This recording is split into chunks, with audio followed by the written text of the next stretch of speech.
to ECS with Aris, Waldek, and myself. And today we have a very special guest. Today we have Mark Kashman with us. So, Mark, how are things? What have you been up lately? Let's see. What have I been up to lately? I've been wearing a little bit more of a rain jacket. It's a little bit turning into the fall, but for the most part, I kind of feel like I get to reinvent or restart things. I'm getting back into the community. I had been at Microsoft for quite some time, 20 years. And with things that were a little bit out of my control, I'm now not at Microsoft, but that is okay because I've landed in a wonderful place called Simpraxis Consulting. And where it really lands me is back into the Microsoft tech community, which I'm always been very proud and pleased to be a part of. And it's great to be a part of it again through a different lens, which I'm really grateful to the Simpraxis team for giving me the opportunity. I don't think that there's anybody in the world who is, like in our space at least, who doesn't know who you are, and they probably know you from the Microsoft, right? So back at Microsoft, you were a PM. Like you've always been in the marketing team, or have you also been a feature PM at some point? I've never been a feature PM. I have been in the consulting side, so Microsoft Consulting Services. Really?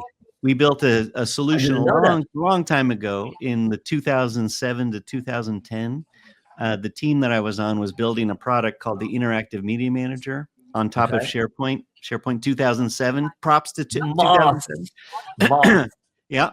But then you're right. I was primarily in marketing for a long time. And I started as the original product manager for SharePoint Online, and then took over lots of different things, as they needed. There was a little time spent with OneDrive, a little bit with Delve, a little bit with Office 365 Video, Microsoft Lists. But in the last part of my tenure there at Microsoft, I was actually in the engineering team, but to your question, not as a feature PM. We really focused on audience and community engagement across a lot of different things, supporting keynotes and events, doing a lot of the digital outreach, social and videos, and anything that I could do to support the community and vice versa, to listen also. So listening to customers, listening to partners, and just being another ear at Microsoft that was trying to figure out what do people want, and meeting with the engineering teams who then, went and built hopefully all the good things that you love. So basically, Mark, you were the guy telling that's a good feedback. That's right. And we were all great. No. And that has now happened to me from somebody at Microsoft, because really I suggest this was, we all know, you might know him, Chris Bortlick. Yep. I said, oh, you know what would be a really good feature of Copilot? I said what I said, and he said, it's really great feedback. How did that make you feel, Mark, to be on the receiving end of it? Yeah. It both made me chuckle and it made me think, well, I don't know if that'll get done. In 18 months, right? Possibly. Yeah, I thought it was a good suggestion, but it was really a fun moment to then be in this new space. Yeah. Okay. But even on the inside, I'll to be very honest, even on the inside in the past, just because you have a good idea doesn't mean it takes hold, because it does take a lot of time and effort. But at the same time, I will not now be shy to share my feedback. Also, that's an interesting point. And just like to the extent you can, without, breaking any NDAs or any agreements you might have in place, can you share a little bit of like what goes into a piece of feedback being received by folks at Microsoft to that thing being actually shipped, and how many, like, what are the different decision points that are being taken into account for a yay or a nay? Yeah, I think it's a lot of teams coming together. First, just making sure that the feedback was understood. So they usually will meet with the individual and really understand what is the issue that you're having. If it's a problem, they want to fix it. If it's a new idea, they want to get it on the calendar if they agree, or if they just see it coming in, in lots of different channels. So they first try to understand it. They try to design around it. They get an early spec, and then they iterate. If it's something that they want to move forward, they still have to get buy-in, and that's buy-in from their peers. That's buy-in from upper management. It's buy-in just from what is our budget this year. Because if they already have their plan set, like we know next week is Microsoft Ignite as far as this recording, and they've already planned out a lot of things, 6 to 8 months at least, which means a lot of people are booked, so they can't just take on random good ideas. They do have to plan them. And then they start like any other feature. If it lands and moves past the initial gates, it goes into design, it goes into iterative, PM type control, additional feedback. You all have been close to Microsoft MVPs, they're touch points along the way. So once a good idea lands and they agree that it's a good idea, it just gets put into the machine of what you'll hear a lot of people refer to as the backlog. It's on our backlog. It's on our backlog. Even though I'm not a big fan of the next word step from that's great feedback. yeah, but it's much better, much better. A real backlog means they're tracking and managing it. And if it really resonates or solves a problem, or the whole of the community is yelling the same thing, the backlog is something that means it's really being taken into consideration, if not being worked on. But I guess so that only shows, right, that there is no such thing as why won't you just put the name of the thing you want to see fixed. Like it doesn't, like even at our scale. And I wonder what's your take on being inside, because like I think you've seen many different teams, and you were in a different side at Microsoft as I am. But I guess what's your take on because like to folks externally, it comes like Microsoft is this big company, thousands of engineers. Why don't you just? Is that the reality, or it isn't?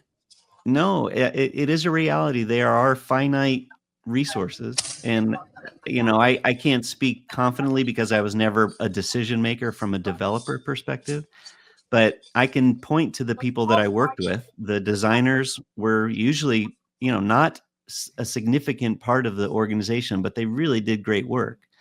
The developers certainly are. There's a lot of folks that I didn't meet because they were scattered. So there are a lot of bodies. But when it comes to what does it take to manage SharePoint, to run SharePoint, uptime, all that stuff, and then create new features, it gets to be a very finite, a limited set of people at Microsoft who could then say, yes, let's do that. Because it's not the whole of Microsoft, because there's the Xbox team and the SQL team and the Exchange team, and there's your team. And who would have thought? We're doing many things, right? yeah. So it's not a surprise when something might take a little bit, but if they do say that they're going to get to it, the SharePoint team is usually pretty good at putting it on the calendar. And if they ever start to communicate, even under NDA, that it's got a certain timeline, things might slip and dates change. We know that, but you at some point you build a lot of confidence because the team does have an amount of resources to get to things that they say yes and commit to. Yeah, Mark. Just from my, I just want to say something. From my side, from many years ago, a friend of all of ours, whom you all know very well, Bill Bear. I think this might happen 13, 14 years ago. At one of the MVP meetings, I was that guy wanting just that one thing. Was back on the SharePoint server, even on the server side stuff. And in front of all of the people, Bill gave me this explanation. If I have $1, what do I do with $1? I have $1, one developer, one feature, this triangle and how it works. And to be completely honest, I did not buy that at that point of time. Through the work with run events and having finished finite amount of developers and resources, I sort of think of Bill Bear next time he's in Germany, because he always pretends to be a German, which he isn't. We all know, but let's keep on pretending. I know he's listening. I know he's listening this. So there's that. I'm going to buy this man a proper bottle of wine and take him for a proper dinner next time I see him, because on what you have just been telling me, this, just do this one thing. We had this requirement this morning from one user to implement just one small thing. Mustafa can tell you. Mustafa can take over. What was my first question to that one? How much are they paying us? Yeah. So run events is a pay to play. Well, yeah. No, well, to be fair to Bill, the dollar that you were referencing is probably not his to spend. That's always tough. Yeah. And certainly I think we all wish, there's this thing, it's not working, fix it. And if it's broken, higher probability of it being fixed. But if it's something new, you got to take a deep breath, and it means there's a lot to do. So in the moment, it's probably hard to commit to. And what does a dollar get you anyway these days? Yeah, Well, we I think learn it's how. more of a symbolic thing, right? Where like you have a finite amount of things to spend, and you can spend it only once, and once it's spent, it's gone. So you can't have it all. But I think the interesting point is that many folks, in my experience, like don't get to work on products, and I think like that is kind of the message that we will trying to, I think, make in a very elaborate way, that many folks don't get to work on products, work on project, which is a totally different beast. And you don't really get to appreciate the complexity of it until you actually do. And then you're like, now I understand. Yep. And once you understand, it doesn't make it any more understandable to the people that don't understand. Correct. So you don't get a free pass. Kids, like they gotta make their own mistakes. Like you can talk at them whatever you like, and they will still go and only there once they fail it, they're like, yep, now I get it.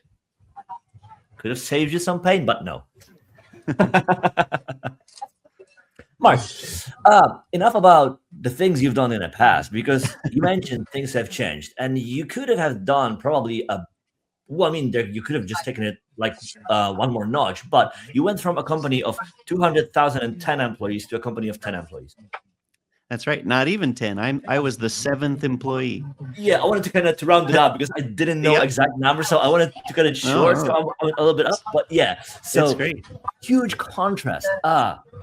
What's changed other than everything? Yeah. So at Simpraxis, an all hands meeting means literally that, all hands. At when I was under Jeff Teeper, all hands meant some of Microsoft, but not all. So it really is indicative of when we're having conversations, it's really with everyone, and everyone is an equal. One big thing that has changed, which I both like and has taken me a little bit to get used to, is I don't technically report to anybody. So there is management there's a management from a peer perspective, no boss. Even though I think of Julie and Mark, who are the main leads or co-found, the founders and partner, because I trust them, and they've done what I haven't done for quite some time, which is consult. Mm-hmm. They've worked with customers from the reality of not just giving them a nice demo, but putting things into production. So I've really only done 2 full projects, and the main focus, which isn't new to anybody listening, because this is just new to me because I've never been a consultant, is I'm really in somebody's environment doing things that hopefully really help them, but could also really mess them up, or it's going to take a little bit, and I'm doing it. I can learn it within the Simpraxis environment just to kind of remind myself or figure out something. But one project, I requested SharePoint admin access because I needed to work in the content type hub, and they gave it to me, and then I went, oh, I got the keys. Like, I've never had the extra edge. Like now it's real. Yeah. So it's definitely real. Again, when I think about the common Microsoft MVP or you all, you're like, yeah, welcome to the club. So that's new. The structure of the company is obviously new, not just that it's small, but it's a flat structure. The touch with customers is big. The other thing is we're starting to lean in with different partners, and it really is a partnership, not because I'm Mark, the SharePoint person who might know the roadmap and, hey, it's nice to talk to me, but it's actually the working together, working to get to some common goal.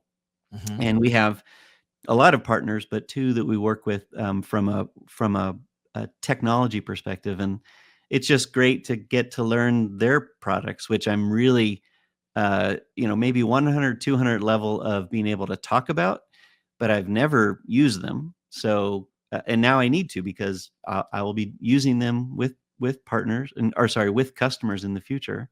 So I need to kind of learn more than SharePoint. I need to learn more than Teams, and get into the reality of how these customers are either already established or are wanting to move in the right direction. And it's not just Microsoft that's going to make the solution. What is your scope, like what is your job day to day? Imagine 8 a.m. or whatever time you choose to start. So at 8 a.m., I'm doing podcasting, as you know, we all do, just like right now. No, like the rest of us, yes. That's right. I think it's still no different than a lot of, there's emails, there's calls, there's meetings. But the other thing that, again, not new to a lot of people who are consultants, but I've written my first piece of documentation. Here's what we did. And I need to translate that and transfer it from a knowledge transfer perspective. Mm-hmm. So there's a lot of telling people what you did, which, I was more telling people what's coming, not describing what was done. So that's a little bit of a switch. But a lot of it is just meeting with customers, understanding what they're trying to accomplish. If we're in the middle of a project, having progress checkpoints and, making sure that we're moving in the right direction and that they understand what we're doing. This morning, right before this call, we held an office hours with one of the customers that we're working with. And it was their office hours. So it was really great to see them. We're at that point in the project. And, to hear people with questions, it's kind of fun because I always think of any question as an AMA, which I've always loved. So in this case, it was Ask Mark and Mark. So Mark Anderson was also on the call. Like Abba, but then Amma. Amma. So the Amma, but with real, I guess the stakes are a little bit higher. I don't just have swag to give out. I actually have to give a good answer. So sometimes, being pulled in to be the person on the call that can answer the SharePoint question for people I've never met. And this might sound a little funny, but these are people who aren't just at an event and looking to have fun. They're actually hitting some issue and, wanting to, find an answer. And so office hours are pretty common. And then there's just the doing the work. It takes time to build out a SharePoint site. It takes time to get information architecture organized and thought about, and then it takes time to just create content. So I've created content in the past, but it has been iterative, like a blog, iterative, where you write out an outline and then you send it to the team and then you start to meet with the designers to get the good graphics. And it's I need to jump in. I need to jump in here, Mark. You created more than that.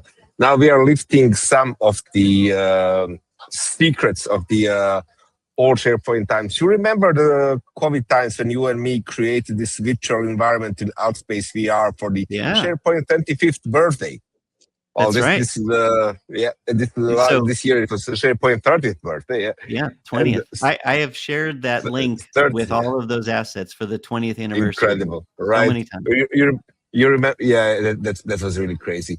And one thing that not many people know, it was Mark and me helping Jeff to set up Outspace VR on his computer because he was to have the keynote. And I will not say there was a correlation. I am never going to claim that.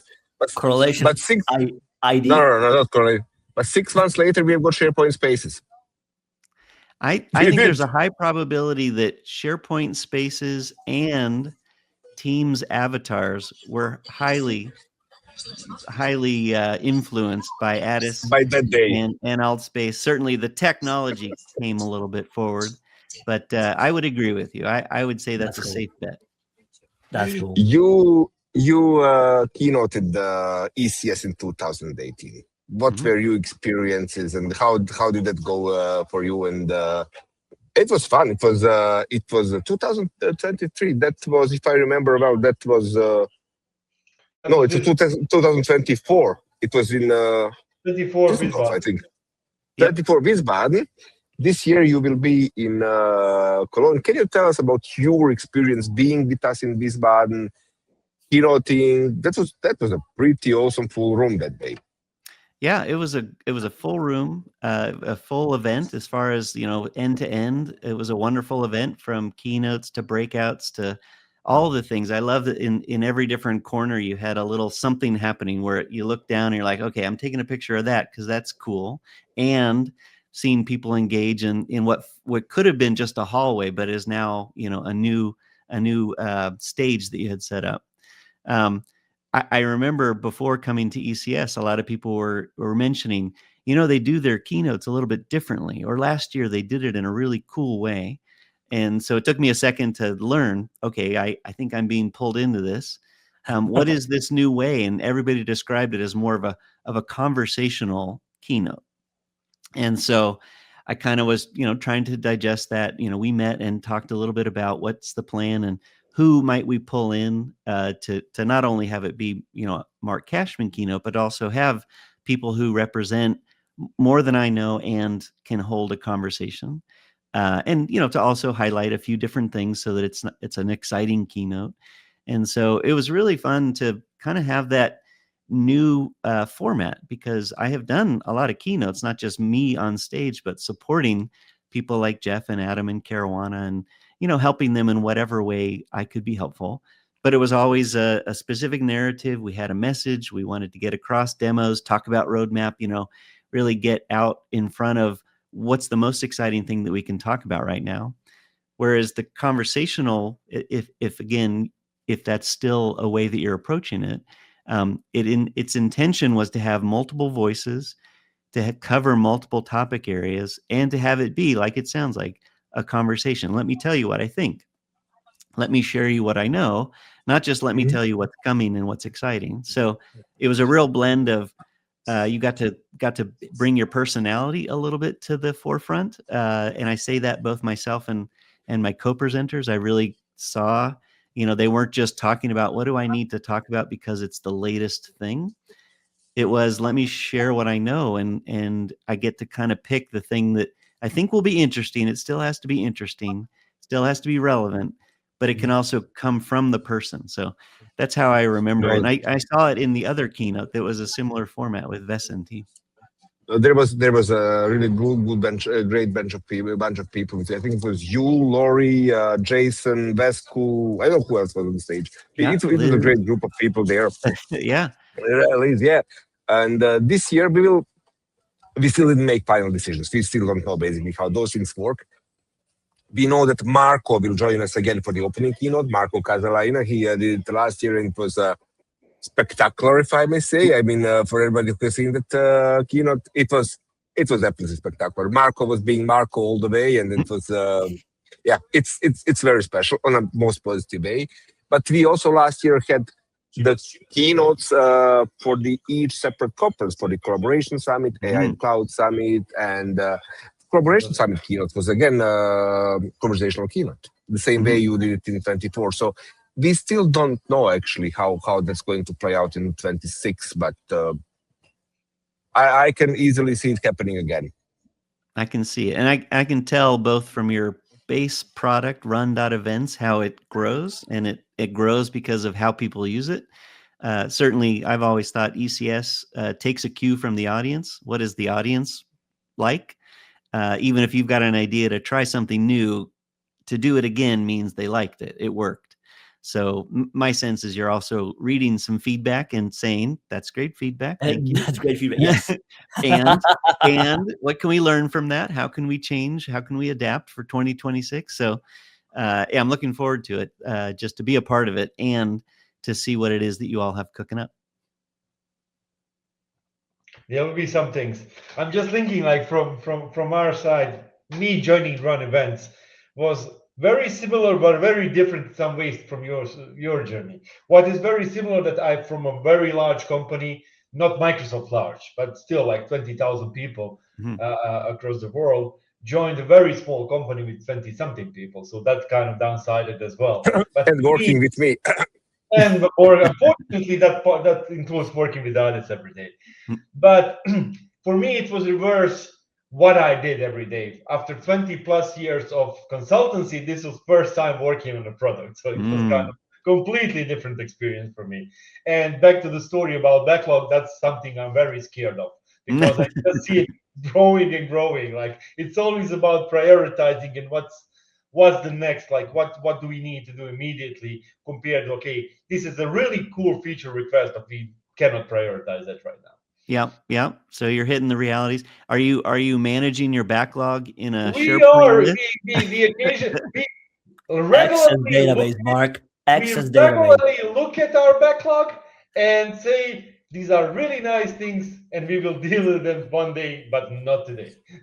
No, Mustafa, you didn't hear the question. Mark asked if you are managing our backlog in SharePoint. Oh no! Oh no! Sorry! No! Oh no! I have no allegiance anymore. I was just going to ask if your backlist gets more than 20,000 items. I was going to make a silly joke. No, Okay, we are the- not hey, the we last don't care. okay, I Mark, told who you, we are cares? not- Backlog of 20,000 items. Seriously? We are not there, but I know where the joke would go. Like, That's a lot of No, ideas. Mark. Mark, We do have a lot of items, but not 20,000. Even if you would still be in Microsoft, it would still be the same answer, believe me. And you know me. It's great. Mark. I mean, having a backlog, whether it's scary or not, means people are interested and you've got things you need to work on. And I think it would be remiss to say that technology, whatever it is not going to have something that's next, whatever next is. So, take your fear and channel it, and then know that whatever you do next is going to be great, and you can't get to everything. Yeah, that is kind of like the thing you get in product, where at some point, like, you look at the backlog and you're like, oh, like it almost feels like a to-do list that you will never be able to do to finish. But then on the other hand, like, that's good, right? Because that means you have ideas, and then the reality is that's the purpose of it, that you will never be able to do it all. But it's just to have it there so that you can revisit, prioritize, and if something comes again and again and again, upvote that, right? So you have that ability to track. So that definitely takes adjustment, I think, is the right word, like adjusting your perspective, how you look at it. There was another thing, Mark, that I wanted to ask you, because we managed to talk for almost half an hour without mentioning AI, which seems to be omnipresent these days. Computer intelligence, which is the word that we use here in this group. Yep. What's intriguing to you these days? You left, the mothership, as we refer to Microsoft at times. You've seen the outside world. You got a chance to work on projects, to kind of get immersed into, like, get your hands dirty shipping things to customers. What's intriguing you? What's like, like, I want to get my teeth in that thing? Yeah. So the thing that's intriguing me is that Addis in real time changed his lower third to be a computer intelligence MVP. I'm sure that that's a category that is Microsoft approved. We'll make it happen. I mean, I have to be honest that the areas of AI that I was focused on or working on, or at least competent with, was in the SharePoint space. So the ways that you can use Copilot in SharePoint agents. Just before I left, there was this notion of what is now titled the knowledge agent. And I really love the idea of being able to make sense of things that are at a scale that humans get a little bit lost. So to be able to pull together information, summarize. But the parts that I really do like, I think I see it obviously beyond Microsoft, but of the things that are relevant, the knowledge agent and what Windows team is doing, of just being able to help you know about things that you will maybe never come across. So the instance that I think of the knowledge agent is helpful is, you can ask it to do certain things, to review your site or to help you discover how to do something. On Windows, it's really the core focus is to be able to, ask it in a more natural way, can I do this, or how would I do that?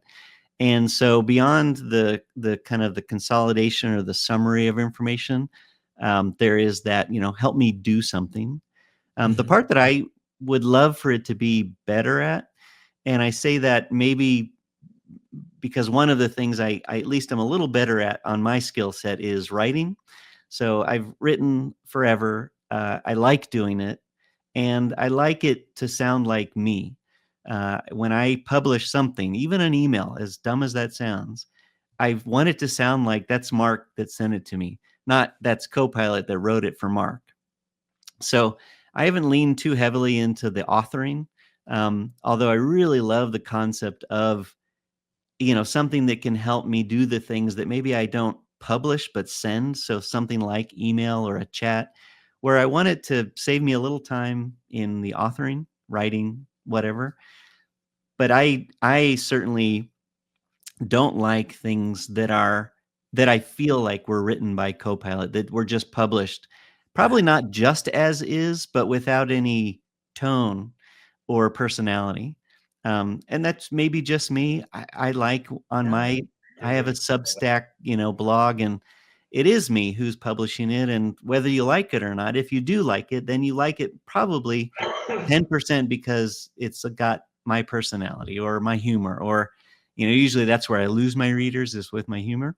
But that aside, that's the one side where I feel like, to be fair, it's probably really hard to do, to kind of write like everybody. But I've tried a couple times just to, test it out, saying, look at my blog, kind of learn how I've written, and just, give me a starter paragraph. And it never is something that I don't edit, if even just discard because I don't like it. Yeah. I agree with that completely with you. I had a situation. Same here.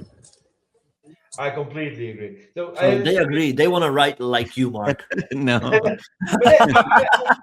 the personal part, like, because recently, for example, I had I got a task in Run Events to write an article about EU AI Act, which is a huge topic, which I didn't know much about at the beginning when I picked up the task. And I use AI for it, but I use it as a research method. Like, tell me about this, but what about this? Rather than me reading thousands of pages, as much as that as, I got all the information I wanted to in a couple of hours or so. But I never used it to actually write. I wanted it to sound like me, to have something like, so I wrote all the lines. I just used it to get the information out of it. So it can be useful, but still, I agree that it should not be generated. Like, it still needs to have that human touch. We need that human touch in everything. I agree. One other quick scenario that I think is, probably easy, relatable, and something that, if you haven't done it already, at least worth considering. But I was asked at one of our last events, this is when I was at Microsoft, to basically write the discussion outline for 15 different conversations. And these were not going to be with me in them. So first of all, it couldn't just sound like Mark's questions, because those are kind of silly sometimes. But I also didn't know, probably of the 10 conversations, there were technologies that I didn't know a lot about. So what Mustafa was saying, I did go and do from a research perspective, and this was inside Microsoft with Microsoft people at the time. And I could mention them and say, hey, I'm going to have a conversation with so-and-so. We're going to be at a public event, and we want to talk about this technology. Can you give me 3 or 4 starter questions or questions that I could ask this person, not just about the technology, but this specific person? And it did a really good job, I thought, of being able to know who they were, what they had access to clearly, and the technology that I referenced. It could go then, pull out what is the most, hot topic or interesting thing to talk about. And then, of course, I refined it because I knew who was going to be the interviewer. So I put it in their voice. But to be able to do that times 15 saved me a lot of time. It made them credible, so we didn't have a lot of back and forth. They were pretty good because it was informed by, some back end that, had the right resource of information. So I don't know what the cost savings or the time effort, but easily it was a big, big time savings for me to be able to accomplish the task, but still the need, the last mile to put a little polish on it. Yeah, I think it actually shines, especially in cases like that where you need to do something with somebody else. And the cool thing is, especially in an enterprise, if these folks communicate, if they write articles, if they share updates, they send emails to which you have access, that means Copilot has the access to it too.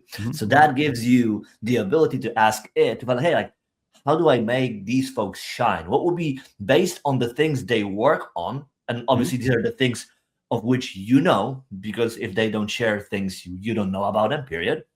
Right? You can ask Copilot to come up with intriguing things to ask.